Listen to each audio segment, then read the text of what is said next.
ఉంటుంది అని. వస్త్రము చంద్రుడి యొక్క లక్షణం. చంద్రుడు ఓషధులకు అధిపతి. ఓషధులు అంటే పత్తి నుంచే కదా వస్త్రాలు వస్తాయి. అందువల్ల ఓషధీశుడు చంద్రుడు. చంద్రుడు మనస్సుకు సంబంధించిన వాడు. వస్త్రము కప్పితే మనస్సుకు సంతోషం. శాలువ ఎందుకు కప్పాలి, పంచలు చీరలు ఎందుకు ఇవ్వాలి అంటే మనస్సు సంతోషిస్తుంది. మీకు ఏమిచ్చినా పెద్ద తృప్తి కలగదు.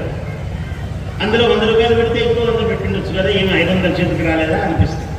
500 పెట్టాడు అనుకోండి, ఏం ఒక్కడు అదే పనిగా అన్నింటిలో కట్టగా ఒక్కడు తీసి పెడుతున్నాడు, ఇట్లా కట్ట పట్టుకుంటే ఏమవుతుంది. కట్ట పట్టుకున్నాడు అనుకోండి, కట్ట పట్టుకున్నా కూడా ఏమైంది, ఇంకో కట్ట పెడితే ఏమైంది, తృప్తి ఉండదు. మనకు కూడా ఇచ్చేటప్పుడు అనిపిస్తూ ఉంటుంది. అట్లా వస్త్రం అనుకోండి, కప్పగానే మొహంలా అయిపోతుంది. ఫోటోకు నవ్వండి అని చెప్పే అవసరం మొహం ఇట్లా అయిపోతుంది. అందరికీ సాల్వా కప్పితే పుష్పమాల వేస్తే పరమానందం కలుగుతుంది. పంచలు ఇచ్చారనుకోండి, అమ్మగారులకు చీరలు ఇచ్చారనుకోండి, అసలు ఏమిచ్చినా చీరతో సమానం. ఆ చీర అనేది అంత వైభవం, వస్త్రంలో గొప్పతనం.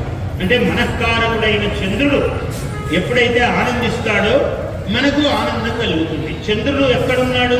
బుద్ధి స్వరూపుడు. మనస్సు స్వరూపం చంద్రుడు. మన మనస్సు చంద్రుడి యొక్క స్వరూపం.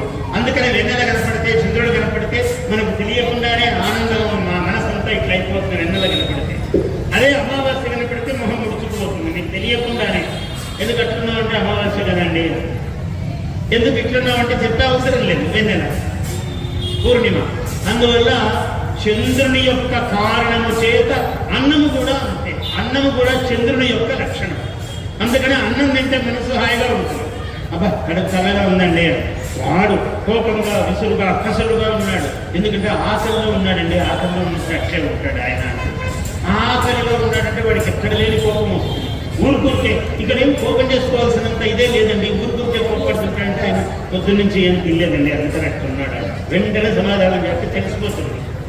అందుకని అన్నస్వరూపిణి అమ్మవారు, శాకపాక స్వరూపిణి అమ్మవారు, రసస్వరూపిణి, ప్రకృతి స్వరూపిణి.